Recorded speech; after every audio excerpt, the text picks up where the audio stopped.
We all know that a new month means a new collection of games coming out, so I just wanted to put together a little list showcasing some of the things that I'm excited about. I know quite a few people who have been waiting for the release of this game, myself included, and we are finally in the right month for it. Darwin's Paradox is arriving right at the beginning of the month, and like almost every game involving an animal or creature of some kind, you are on a mission to get back home. As Darwin, our little octopus hero, you will be making your way through platforming sequences, stealth missions, and of course puzzles in order to overcome all of the dangers that are trying to keep you trapped in a mysterious industrial complex. Also features a conspiracy plot that threatens the fate of humanity, so there is really something for everyone here. Sometimes one of the hardest things to navigate is trying to understand grief and the feeling of being alone. In Fishbowl, you play as Aloe, who is navigating complicated feelings that many of us probably know a little too well. Isolation, grief, the responsibilities of being an adult, in addition to the ever-evolving process of just getting to know yourself. This is a narrative journey of self-discovery that unfolds over the course of a month, where the choices you make shape Aloe's possibilities for the future. There's no bad endings here, it's just different branching paths. Fishbowl is an exploration of the ways that we can still create a fulfilling life, even through isolation. Something that is a constant in my life is music. I always have music playing. I love the way it enhances my day and my experiences, and we all know that there are absolutely fantastic gaming soundtracks out there. But what if the music was just really integral to your battles and adventures? People of Note is one part musical and one part turn-based RPG, where you play as Cadence on a quest to turn her solo act into the best musical ensemble known to man. But in between that, you'll also have to fight to bring peace and balance to the music forces. Every battle plays out like a performance with tempo-based rhythm combat and interactive sequences. What I think is really cool though is they have noted the game is completely customizable. While the game has environmental puzzles and turn-based combat, if you don't like one of those things, they said that you can turn off those options to customize your playstyle. So I am very curious as to how that will end up shaping the game. If your favorite part of Pokemon games has always been the battles, I think you might be in a minority, but you will probably be interested in Pokemon Champions. It's specifically focused on just the battle sequences, so there's 3 different modes to try out: private battles, ranked battles, and casual battles. You'll be able to build out your roster by recruiting directly within the game, or you can link it up with Pokemon Home, a feature where you can link your Nintendo account on your Switch and your phone so you can bring over Pokemon from Pokemon Go, Pokemon A to Z, etc. So you can practice, build your dream team, and just become an unstoppable force of nature.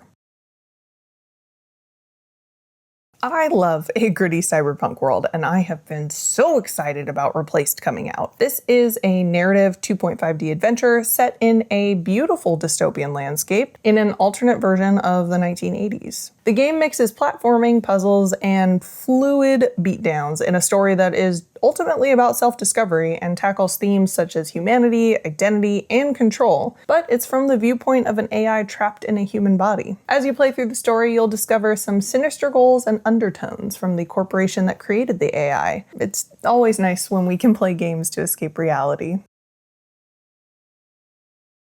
If you blend old cartoons with a noir detective and roll it up with BioShock, you'll get Mouth's PI for Hire. I think everyone has been waiting for this game, which makes sense. It just looks like so much fun, and it's creative, and it is such a standout from a lot of the things that we see nowadays. Obviously inspired by the 1930s era of cartoons, you'll be playing as Jack Pepper, a war hero turned detective that takes on a missing persons case. Pretty run-of-the-mill stuff for a PI, but he soon finds himself wrapped up in a massive web of corruption, lies, murder, everything that you may expect when diving into the seedy underbelly of a city. Completely hand-drawn, multiple cases and leads to follow, different levels to explore.